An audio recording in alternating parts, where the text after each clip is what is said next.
Hi everyone, तर स्वागत आहे तुमचं माझ्या न्यू व्लॉगमध्ये. तर बघा, आजच एकच दिवस उशीर झाला मला उठायला, तेवढी गडबड घाई झाली तुम्हाला काय सांगू.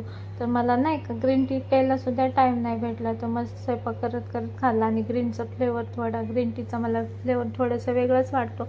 मग पटापट पीतच स्वयंपाक केलं. तुम्हाला काय सांगू, असं असतं बघा.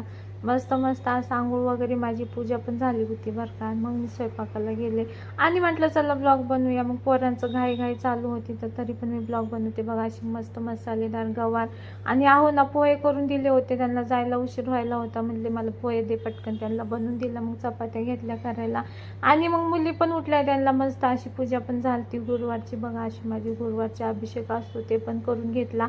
मस्त अशी पूजा वगैरे झाली आणि पोरांना खायला दिलं बघा. माझी पोरगी पण तिला दिलं दही चपाती आणि बारकीला दिलं पोहे. टी व्ही बघत बघत खात होते. मग मस्त ते पोरांचं खाणं झालं, मला एवढी भूक लागली आणि मी कढईमध्येच पोहे खायला लागले बघा. थोडेसेच होतं तर कढईमध्ये, आपलं असंच असतं बाबा, साधं ते साधं.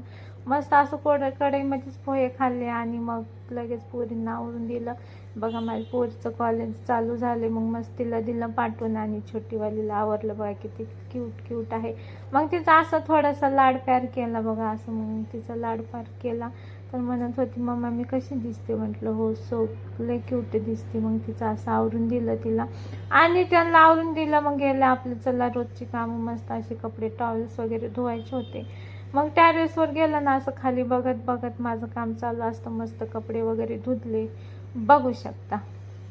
मस्त असे कपडे धुतले आणि एवढा कंटाळा आलेला काय माहिती, घाईमध्ये काम केलं ना, मला लय थकल्यासारखं होतं. मग मस्त असं थोडंसं मोबाईल बघत बसले आणि चला मी किचन आवरून घ्यायचं, अजून किचनचं काम राहिलं तर चला. आजसाठी असं सगळीकडे पसारा राडच